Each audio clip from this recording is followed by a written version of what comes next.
in that regard. Did he get another one? Oh! Gallo's on his way back. He got it! Santa Maria! Lindor again! All right.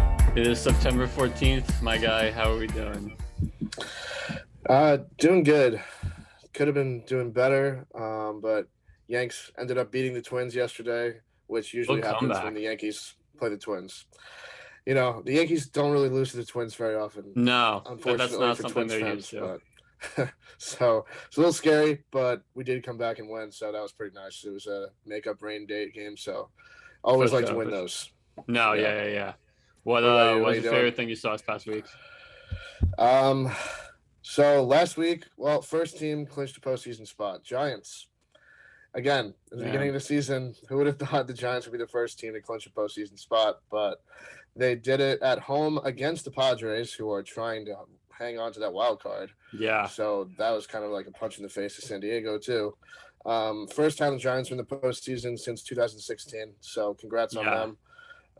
That was the year that they beat you guys in the wild card, I'm pretty sure. Yeah, they had Bumgarner. Right? I think he went the distance. Yeah. I remember that game. Right.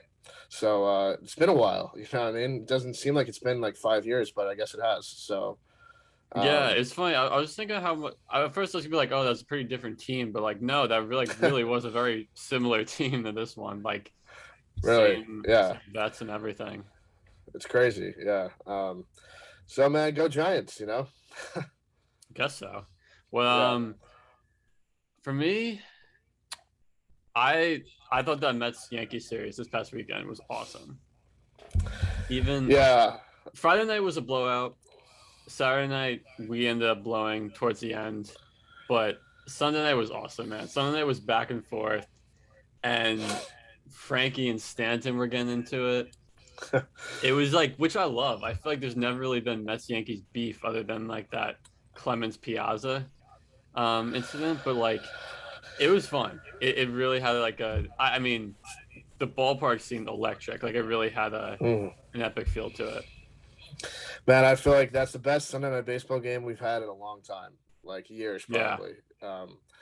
You know, I agree. I love the trash talk. I love whatever they were doing because you know what? Even though the bench was cleared, there was no physical altercations, so it was just all good fun. Yeah. And listen, the situation was what it was. There's never anything. You never know what happened. The whistling, whatever happened. Well, but apparently John Boy dropped like a 15-minute breakdown on it, and I only watched a few minutes of it. But he was saying there seemed to be some evidence there that something was going on. But I didn't watch all of it, so I can't get into it too much. But I don't know. I didn't get to see that, but you know what? It all came up for a good situation, you know what I mean? Because Stanton's rounded the bases, whatever he said. And I think they both handled it the right way after the game, too, which is always important. Like, Lindor wasn't standing there being like, oh, well, they definitely – because, like, he didn't know. And Stanton was also like, you know, I said what I said, and Lindor came up, and he did it, and I didn't get the job done when I hit in the ninth. So, like, they did the right thing both ways, I think. So, it was a pretty cool situation. I don't know if I've ever seen someone stop running on their home run shot. Stanton literally stopped and just started barking at Lindor and was like walking the third. That was I had never seen that before. That was kind of funny. But hey, listen too. That's two guys too. They're going to be around here for a while in New York. So this rivalry might be around for a while now because don't forget, like Stanton's in New York. I don't know for another 9 years, maybe 10 years, just like Lindor is. So that's going to be pretty interesting as well. No, they're sticking around. They're not going anywhere. So shifting into we had some news this week. Well, first off, Yankees announcing like their main infield construction for the remainder of the season. So nothing too shocking. It's going to be Rizzo and Voit sharing first, Glaber second, Gio at shortstop, and DJ at third. So any thoughts? Yeah, I mean, I feel like obviously there were some glaring errors by Glaber in the Mets series that you probably noticed at shortstop. So they decided that they're going to move him to second. And I think this also has to do with next year because there's a lot of big free agent shortstops out there, and the Yankees are probably going to go after at least one of them.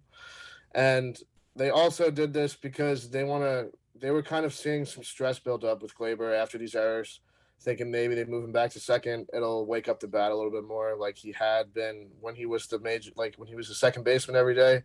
He hit 38 homers in the season. Yeah. So I don't necessarily think it's a bad idea. Obviously, Gio is a great defender at third, but he hasn't given you any reason to believe he won't be good at short when he's played there this year. So I feel like this is a smart move all around. We'll see if it wakes up Glaber's bat, but I also do feel like it's more so for next season because, you got Corey Seager, Trevor Story, all these free agent shortstops out there. The Yankees are obviously going to try to get one of them. And it would make more sense to get a guy like Seager or Story there who's more sound defensively than Glaber is. It's just Right. plain and simple. That's the fact. Glaber hasn't been great defensively, and so that's going to be the rest of the year. So we'll see if it wakes his bat up. I hope so. Yeah, and curious, and like kind of like you're saying, curious to see how that changes going into next year, free agents. Definitely. But, Max Scherzer got his 3,000 strikeout the other night against San Diego. His stats over 8 games for the Dodgers: 6-0, 0.88 ERA, 72 strikeouts for 5 walks. I mean, wow. I mean, it's what they were looking for. But I don't know if they thought it'd be this good. Fucking Padres, man, they must hate that. I forgot he almost went there. Yeah. Plus, he did this against the Padres. This game, he got the 3,000 strikeout against them. Pretty sure it was Eric Hosmer. Plus, in that game, he had a perfect game going into the 8th inning, I think. And what was kind of cool, though, was that he struck out Eric Hosmer for the 3,000 strikeout, and then Eric Hosmer broke up the perfect game later on. So that's kind of cool, I guess. Yeah. Obviously, you would love to see the perfect game, but like, kind of revenge there a little bit. So that was kind of cool. I was talking to a friend about this the other day. How do you feel about Scherzer's like uber competitiveness when like Dave Roberts is like touching you back, good job, and Scherzer's like, don't effing touch me.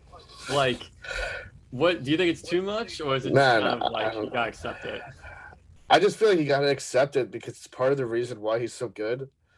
Because like if you see him any other day, he's like a normal dude. Like he's joking around with guys in the clubhouse. He's a good interview. Like seems like a normal enough guy. But when that day comes, man, it's like he's a completely different person. But I mean, he's 37 years old and he's been doing this his whole career. So I feel like you got to just fucking live with it. I mean, I guess so. There are some crazy clips of him out there. The guy is a madman. But I guess if it works. But speaking of old guys, Nelson Cruz became the oldest player to ever hit 30 home runs at age 41. Man, this dude never stops hitting. I mean, I don't know what he's say. Perennially I can't speak. Underrated. Absolutely. Every year, 30 bombs, 90 RBIs. Dude, this dude reminds me of like Tom Brady. Like he's gonna just I feel like he's gonna take care of himself for so long, and like he's 41 years old and he just hit 30 homers. It's like Tom Brady winning the Super Bowl last year. What age was he? Like 44, 45? Oh, yeah. I don't even know how old he was, but I mean, the way that Cruz swings too, like his swing is so good. Like it doesn't change ever. I feel like he could do this for another 4 or 5 years easily.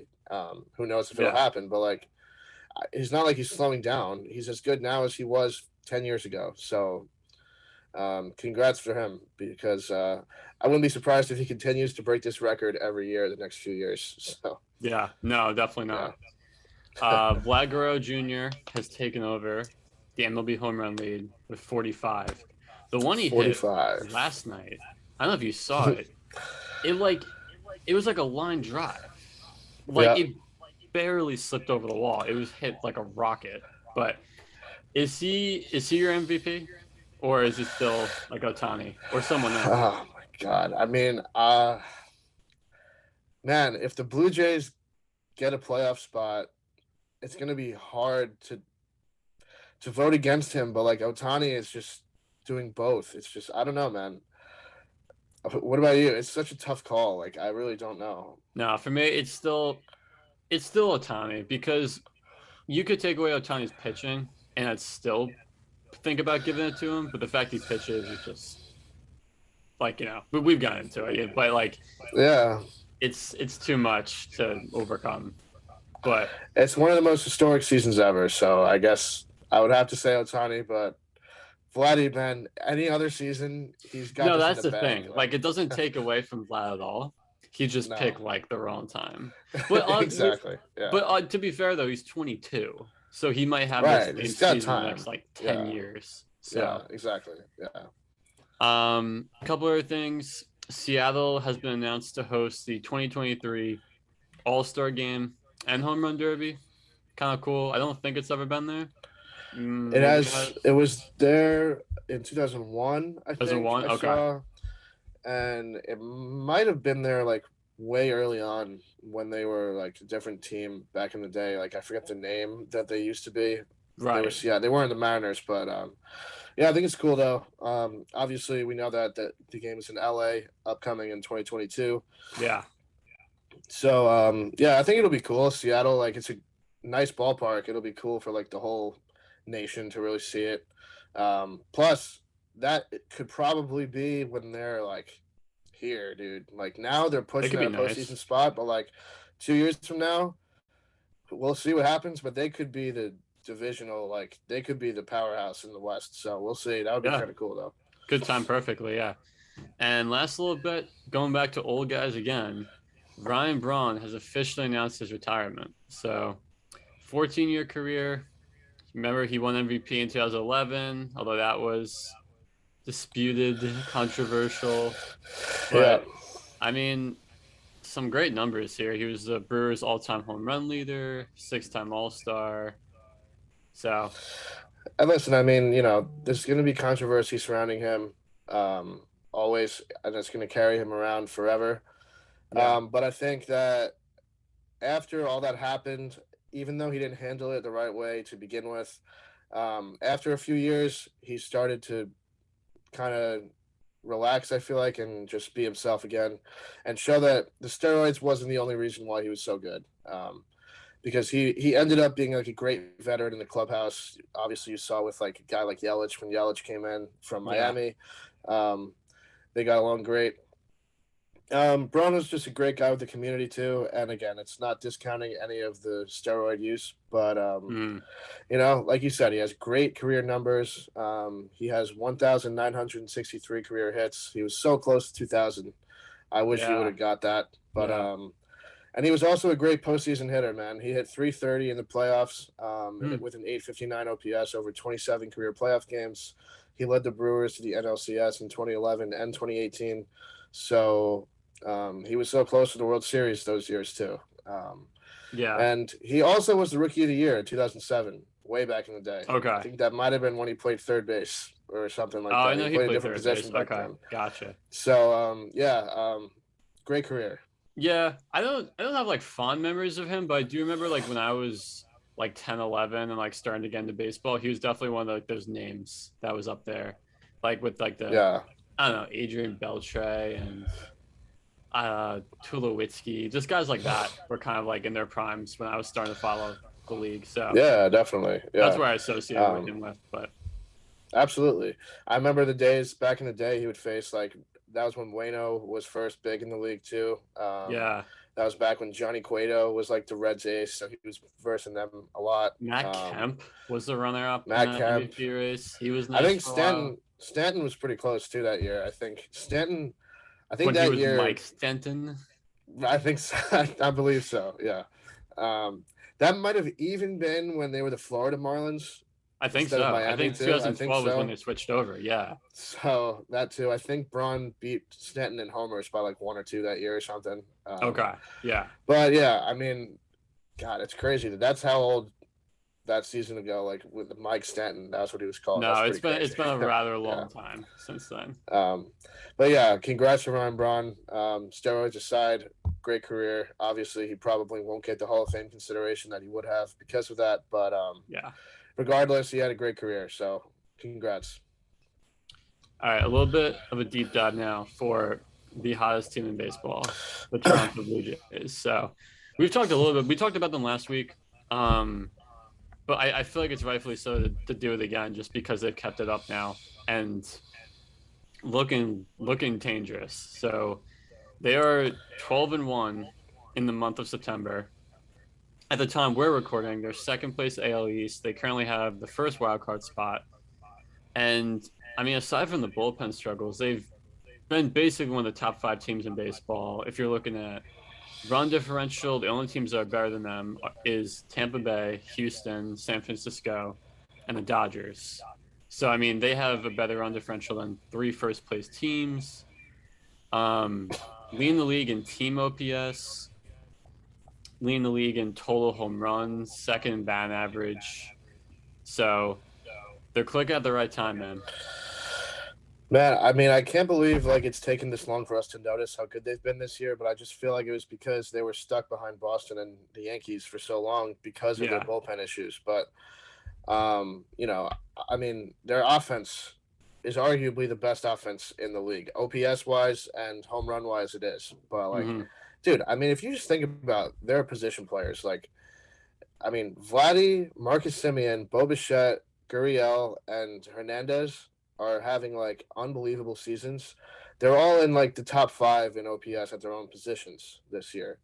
So, I mean, obviously Vlad is an MVP candidate like we've talked about, but guess who is second in WAR behind Shohei Ohtani this year? Not Vlad. Semien. That was a guess. Somehow. I didn't know that. Yeah. I guess. I mean, that's crazy. You'd think it would be Vlad. Right. But I mean, if you're into WAR, Semien is behind Ohtani. I mean, interesting. I wonder why. I don't really understand WAR, but I mean, regardless, Semien has been fantastic this season. Yeah, I mean, he's definitely going to get the bag this year, this offseason. I mean, Bo Bichette as your leadoff hitter is kind of ridiculous. And even like he's taken a little bit of a step back, but he's still been really good. I mean, dude, his power numbers are just off the charts. I don't give a shit if his average takes a step back or anything like that. Like, he's still having a great year. His defense has been the issue, actually, but still, I mean, that's what you could deal with that, especially because you have Semien. If you had to, you could swap them, Semien and Bichette, position-wise. But yeah, I mean, you know, their pitching rotation, I think, has been the biggest story, though. Like, you don't really picture Toronto as like to have the best pitching rotation, but like Hyun-Jin Ryu, who's supposed to be their ace, has the highest ERA at 4.11. Out of their whole staff, he has the highest ERA at that number. So Barrios, since joining Toronto, has a 3.63 ERA. Robbie Ray, who's a Cy Young candidate, has a 2.69 ERA, and he leads the AL in ERA, strikeouts, okay, and innings pitched. So honestly, if I was voting right now, I would give it to him. I think that Cole has a shot if he comes back, but which he is supposed to come back pretty soon. But regardless of that, I think Ray has a great shot at it. Steven Matz, former Met, right now is having a great season with Toronto. He has a 3.87 ERA, his best ERA in years. God bless him. And rookie Alek Manoah, who just steamrolled the Rays last night, has a 3.39 ERA over 17 starts. So he doesn't have the same amount of starts as everybody else because he came up, I believe, in May or June.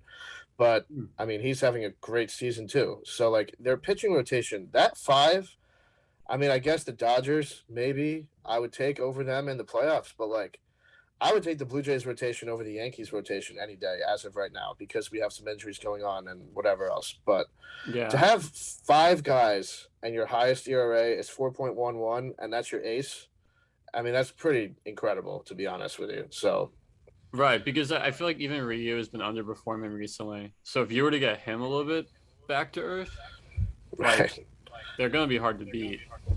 Yeah. I mean, as of right now, do you think the Blue Jays are the front runner to have at least one of the wild card spots, if not the top wild card spot? Oh, yeah. For wild card, yeah. Do you think they get the top spot? Definitely.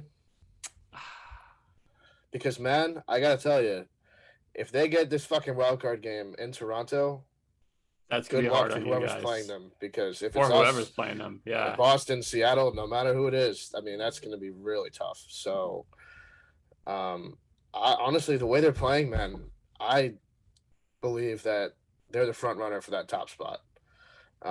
And I also think that if the Rays falter whatsoever, I know the Blue Jays are kind of far behind them right now, but if the Blue Jays don't stop doing this and the Rays kind of have a shitty week, watch out because Toronto is rolling. Well, right, and also they're playing each other right now. They're in the middle of the series. Okay, so Yes. things could change a little bit by the time we release this.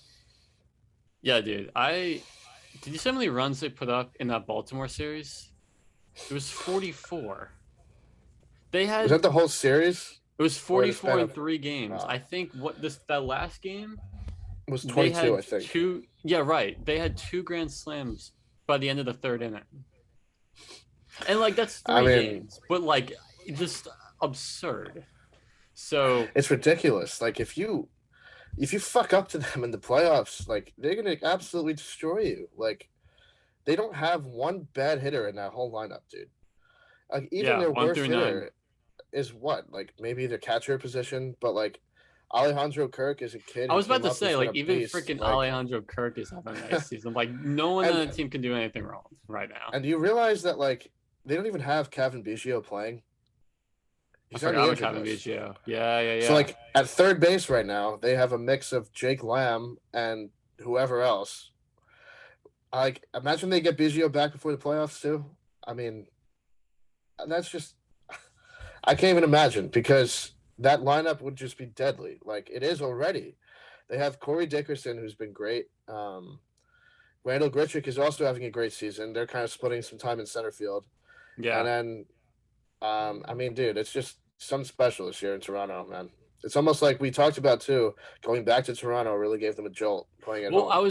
I was literally just about to say that. We should dig up the stat on what their record is since they moved back, because it's it really seems like it's given them a jolt. So Yeah. Um, I mean, think about it too. They've played in three places this season. They played in Dunedin, then they moved back to Buffalo, then they're they back did in do that. Yeah, Toronto. that feels like a while ago. Um, just the fact that they've stayed in the hunt since then and like they've really kept playing great is unbelievable to me because I can't imagine having three home stadiums in one season. Right. Um, And last so little bit too. They had lost Kirby Yates before the season started too, if I'm not mistaken. So the right, guy who's supposed to be a huge bullpen piece for them, and then they traded for Brad Hand and then they designated him for assignment and now he's and on the then we got Mets. him. Yeah. So So man, I mean it's crazy. Like their bullpen hasn't been terrible as of late, and they don't have Yates in hand. So like right. other guys are putting it together. It's pretty crazy, man. Toronto's doing their thing. Maybe most. I mean, I don't know if you still want to say best team in baseball, but at least most entertaining. Like I Oh, I want to agree. see this team go deep. Yeah, if they get in there, I don't see why they won't. So, Right.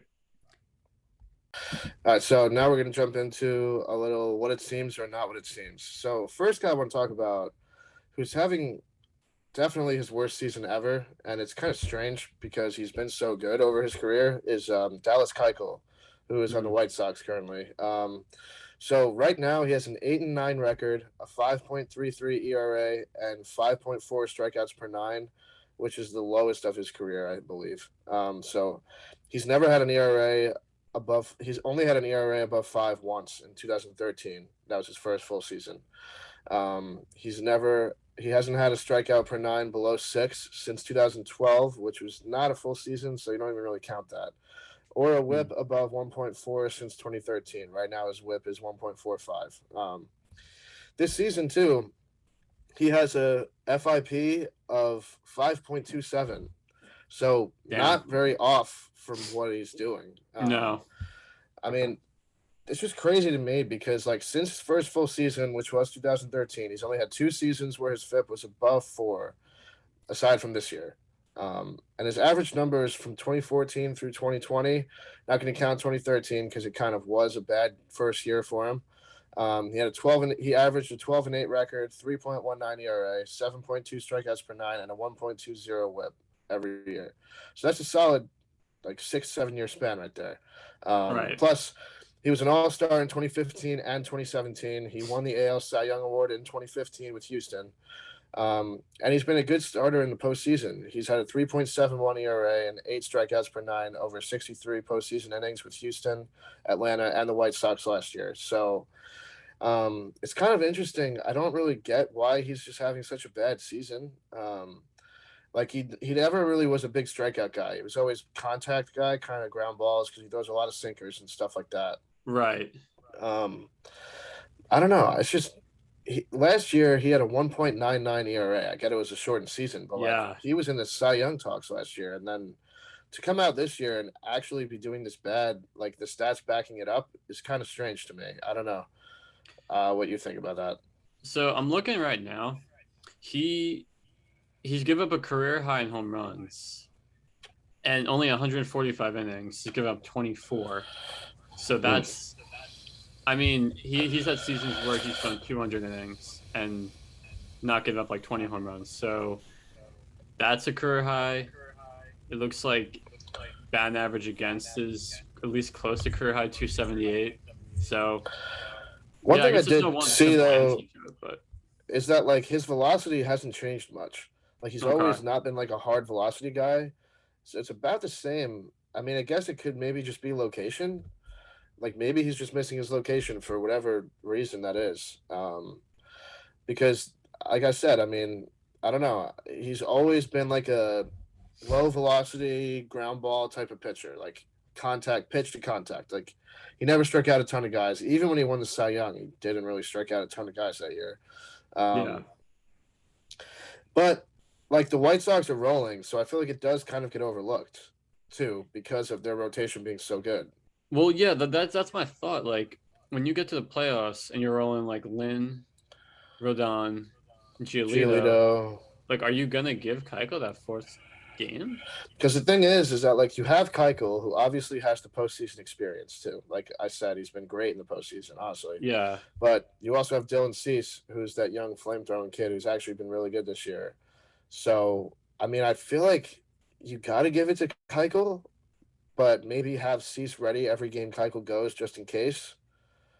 I mean, I I don't guess, know. assuming that Keiko's gonna figure it out when the time Right. comes. Because though, like, I guess with a veteran like this, like, I don't know, it kind of reminds me of like other veterans who have postseason experience, like who have won the World Series. Like, you're not just going to give up on them in the playoffs, even if they're having a bad season. Like, you got to kind of expect that he might figure it out come October, just because it's like been there, done that kind of thing. I don't know though, You could. I mean, yeah, you've because seen like, guys do that. It's not like out of the yeah, ordinary.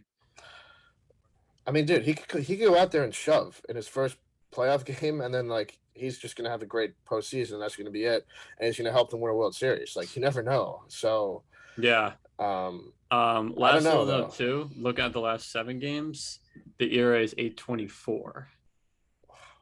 So it's not as if Bro, he like wow, started off slow and is like trying to wake his way back. Like he's been bad the entire year. that's So really strange, man. I really don't get it, but again, I think like being the White Sox are running away with the division and everything. No one's even talking about yeah, it you can much, get but away with it. Yeah.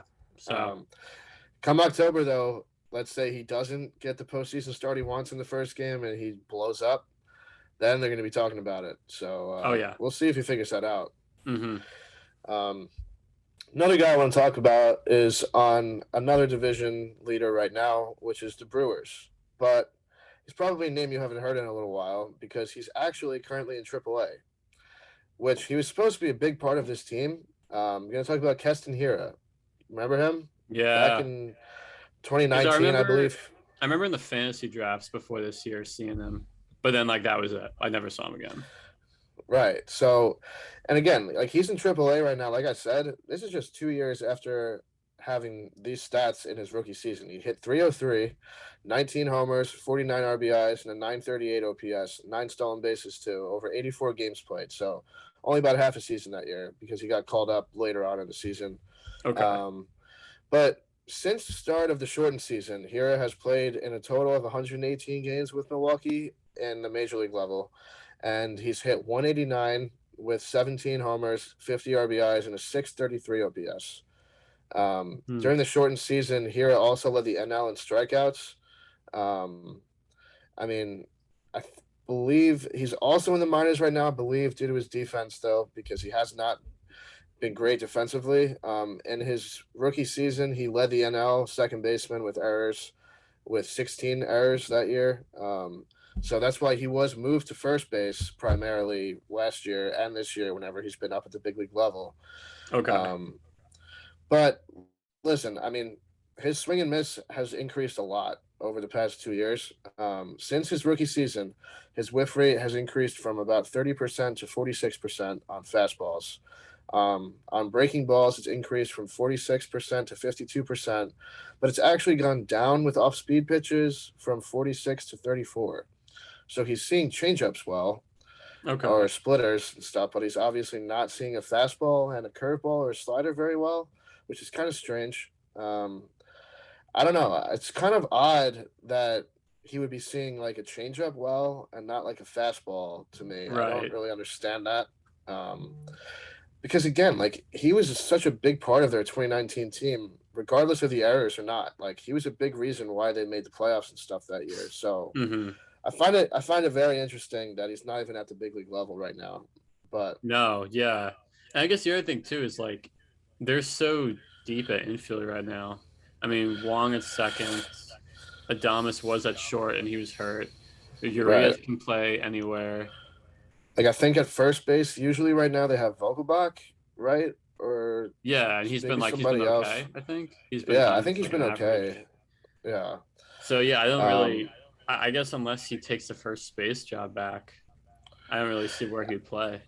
yeah. I just find it very interesting that like he's not even up to maybe even platoon with somebody, like to even hit against lefties when Vogelbach hits against righties, maybe or something, or Yeah. even maybe try him out at third base and put Urias at short while Adamas is out. Like I don't know who they have there right now, but it just seems like the power didn't leave like over the past 2 seasons. Like he had 17 homers when he had 19 the year before. Like it's over a bigger span of games, but he still had some power. Like I feel like his walk rate went down a ton though too because his OPS went down almost 300 points. So he had to be like completely losing his walk rate. I don't Yeah. know though. I feel like he's a guy that like he could still pop some homers for you. Like even if you have him there to like pinch hit, you know what I mean? Like You have he's some a better value, chance. yeah. You just can't You like know we're what I saying, he mean? can't field either. So Right. I mean, yeah, I'll have to make some huge adjustments. The other thing, I'm looking at baseball reference right now. Didn't they get Escobar Yeah. too? Eduardo Escobar? Yes. Right. Okay. Right. That's who's playing third. Yeah. Okay. So they have Okay. Escobar. I think now that Adamas is hurt, Urias is probably playing short, and Escobar's Right, playing right, third. right. I believe. Yeah. Okay. I forgot they got Escobar.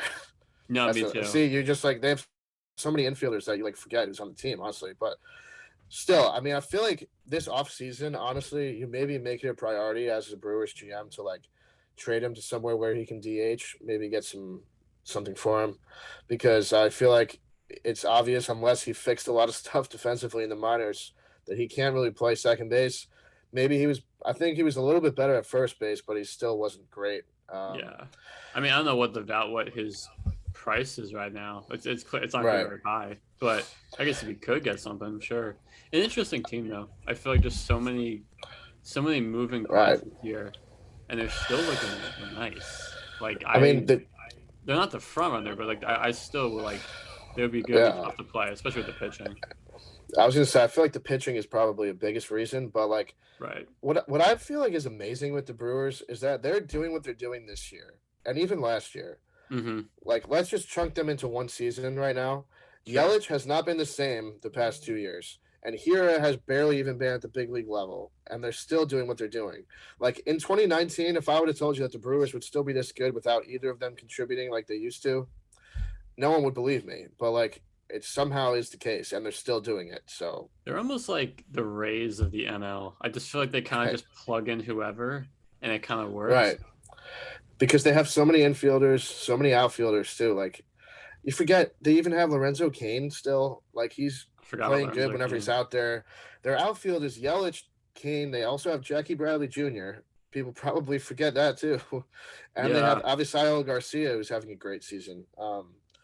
I mean, they really do seem like the Rays of that league because the only difference is the starting pitching. The Rays obviously plug in a lot of bullpen guys to be like openers.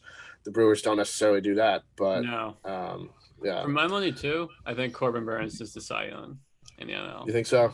I think he's missed a couple of starts, so his innings is kind of behind in starts. But like, Yeah. start for start, I think he's been the best. Yeah, I mean, especially now that DeGrom's been out for so long. Well, yeah, Plus, I mean that's a caveat, yeah. obviously, but Brandon Woodruff though has been great too for the he Brewers. has been. But I feel like Burns has been better. But again, like you got a rotation of Woodruff, Burns, and then Freddie Peralta. You're gonna be fine in the playoffs. So. Oh yeah.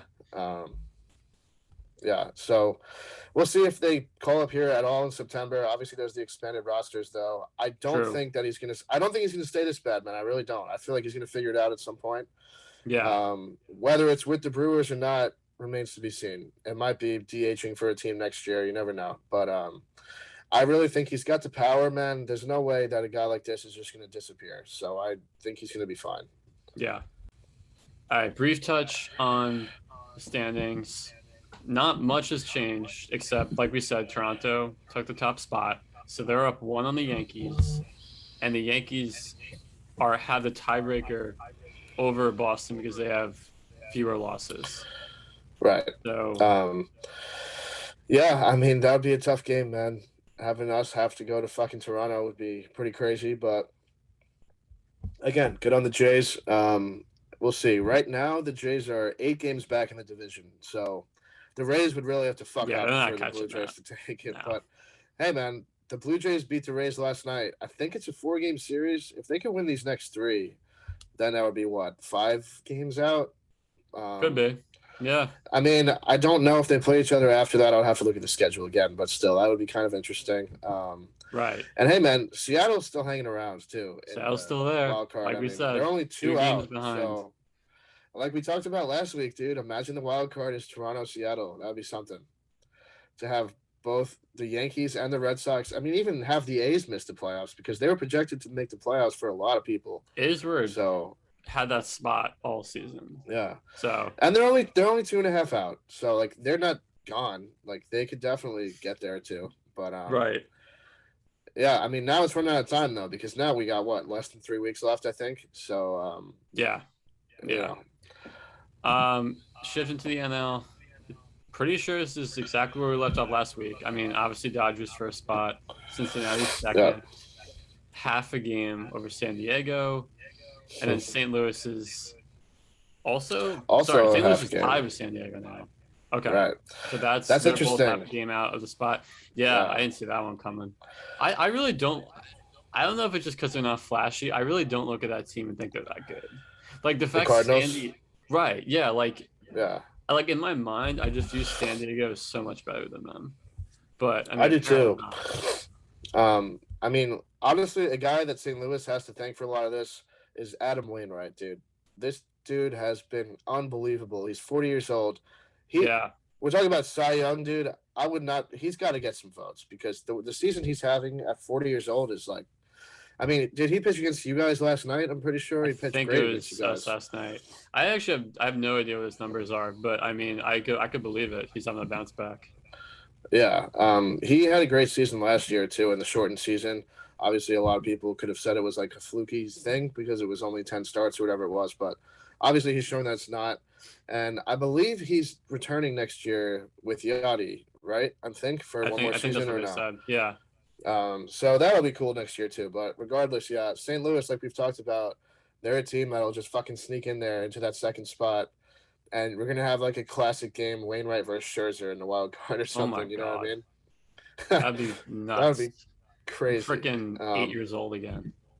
Right, exactly. And hey, man, you guys in the Phillies are still hanging in there too. They're hanging in. I mean, just you guys are 3.5 out, and I think the Phillies are 2.5 out. So, yeah, man, I don't know what to think anymore. The one thing I am noticing though, by looking at like the 2 leagues here, is that like 75 wins gets you the second wild card spot in the NL, but 80 wins or 81 in Boston's case gets you it in the AL. Yeah. So like the level of competition in the AL is better this year. Like Absolutely. There's no reason the 72 and 71 Phillies should be this close. No. And it's like you look at there's such a gap. Like there's the Giants have 94 wins, then the Dodgers have 92, then the Brewers have 89, which is close too. Yeah. Then the next highest after that is the Braves with 76. Uh-huh. So I mean that's nuts. I just feel like it. I'm like, who would have thought the Padres would have 74 wins at this point, and the Giants and the Dodgers would have above 90? Like, you know. Padres were like on pace for 95 in like June or maybe Mm-hmm. July too. I forget when, but I remember And I yeah, was just randomly calculating one time.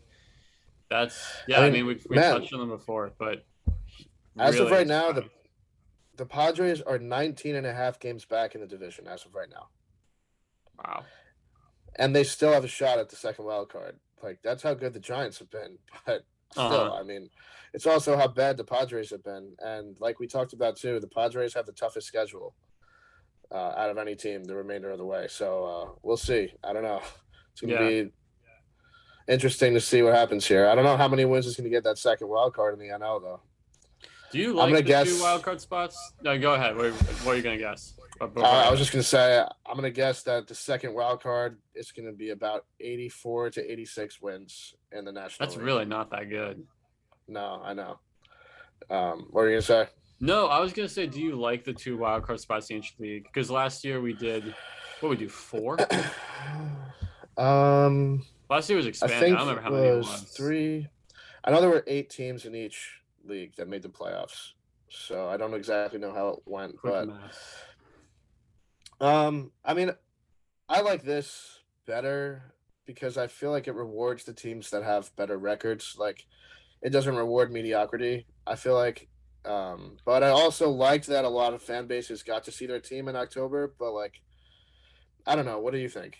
Yeah, I think I want to stick with this system. I mean, I don't want, like you said, like an 80 45 win team slipping in, but I mean, you'll live with it because it's either that or like a great team in the AL misses out. So I don't Right. know. It changes every year. Yeah, there's no predicting it, but It's just interesting because like if you look at it this year, let's say they did the 8 team thing again this year. One, yeah, two, three. So like the Phillies or the Mets would be in the 8 spot probably, and like they would. I mean, how many wins? Let's say the Phillies, though we don't have to bash the Mets. How many wins do you think the Phillies are going to end up with? They have like 72 right 80, like now, 82, 83. 82. So that would be like the Yeah, eighth that would place suck. seed with I mean, it. Like that's just dumb. they would be a 500 team. That's basically what they would be, a 500 team. So, Yeah. you know, I definitely like this a lot better. So Oh yeah, compared to last year, yeah. No, not even yeah, close for me. Yeah. because again, No, it was so cool last year too because we got to watch like so many games and stuff. Like that was fun that's true. because there were just Yeah. always a game on, but it was just not the same. So Yeah. No, agreed. Going back to Padres for a second because we're talking injuries now. Jake Cronenworth has a fracture on the finger in his left hand, but he's going to avoid the IL, but might miss several games. So I guess the thinking here is like there's just no room to put him on the IL. Like with so little time left, yeah. he's just got to play through it. Plus, because he's been such a good player for their team this year, like he was an all-star. I mean, he's arguably been the best player whenever Fernando Tatis hasn't been there. So, Mm, I mean, they're going to probably try to shove him out there. You just hope he can swing a bat because, I mean, that's tough injury when you got a hit. yeah. And on top of that, Chris Paddock to the IL with right elbow inflammation. Like the team just can't catch a break. Especially the rotation, I feel like, because, I mean, Right. now that Snell's gotten hot, Lamet and Paddock have been hurt now. It's like, I don't even know. Darvish hasn't been great. So Musgrove's been the guy, like we talked about. Musco's been very And good. Yeah. yeah, So so I don't know, man. It just yeah, injuries just suck. I feel like at some point you just have to kind of put your chips in for like next year this team should be like fantastic when you get all the pieces back. yeah, I But agree. this I don't know, just like a lost year it feels like. But Yeah, um shifting to the Rays, Wander Franco to the IL with a hamstring strain. He's gonna miss 2 to 3 weeks. So I mean that might have him miss some of the division series. I don't know. I don't I know. feel It'll be like he'll close. probably be getting back like right as it starts. So, Right. For I mean, yeah, I guess but you just meant for just obviously like the long end of two, they 3 weeks. they don't necessarily like need to rush him as of now, No. unless Toronto starts really knocking on the door. But Yeah, I Yeah, don't think like if so. you're the Rays right now, you have no real reason to panic yet. So I would just let him rest up for the playoffs because obviously we've talked about it in the past 2 weeks now.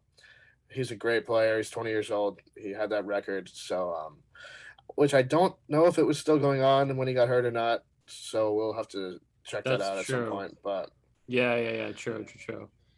yeah, A couple others. Garrett Cole expected to start today. So at right. this time we release, it'll be yesterday, but he will Yeah, be back. So crisis averted. I know when he went down, it was yeah, nerve that was wracking.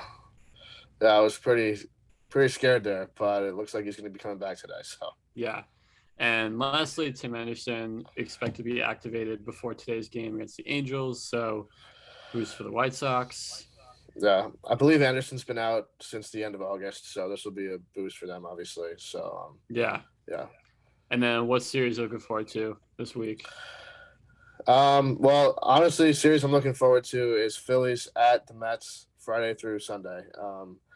Honestly, I feel like whoever, if anyone sweeps the series, I feel like the team that gets swept is done. Um, which may necessarily not be the case, but I feel like there's a good shot. But there's also a good shot that it's not a sweep. So I feel like this is big for you guys because you're playing at home and you got to win at least two against the Phillies because of how easy their schedule is going to be. Yeah. But they haven't played good against the bad teams, so I don't know. I think Wheeler is going Friday. Okay. So I just, oh Well, my God, that would just, that always sucks for you guys because he seems to pitch really well against the Mets yeah, now no, that he's he on the really does. Phillies. Yeah, he likes playing Mets. So Yeah, it's a big especially at one. City Field. Yeah. Yeah. I got Padres at Cardinals Friday through Sunday. Okay, Because I feel that's a good one kind of too. like what you're saying, like for this Yeah. series, it's just gonna kind of decide that wild card spot or come close to Right. it. I mean, Yeah. at the time we're recording, they're tied right now, 74 and 69. So And then there's just the Reds sitting there, like waiting to see what's gonna happen. the Man. Reds have to. They've just been sitting at the same spot. Like they're just Yeah. not going running away with it. Like they made no progress. I don't know, man. Yeah. I mean, they gotta hope that these teams just beat up on each other when they play each other and the Reds win because that would be Yeah. kind of changing there. Yeah, those are both interesting series. They're definitely going to tell us a lot about what's going to happen with the NL wild card for sure. Oh yeah. And then give me stat of the week. What do you got? Okay, well, this stats kind of sucks for Indians fans, but we got to say it. So on Saturday, the Indians got no hit for the third time this season. Yeah. First time that's ever happened, ever. So Corbin Burns went 8 innings, 1 walk, 14 strikeouts. Like we talked about, he's been a stud. And then Josh Hader closed out the game, inning pitch, 2 strikeouts, no walks. Not really much to say there. It's just the first time a team's been no hit 3 times. That's Wow. not a good stat to have, but I think they're not that bad a team. Like with Ramirez and Franmil Reyes, Rosario. Like, you know what I mean? They're not like the. If you told me like the Tigers or the Orioles got no hit 3 times this season, I feel like I believe that more. I don't know. right. I mean, I just can't too, imagine. I'm curious how many pitches Burns was at. Like why? Yeah, he must have been. I was interested in that too. I feel like he had to have been high, or else council I don't think would have taken him out. So yeah.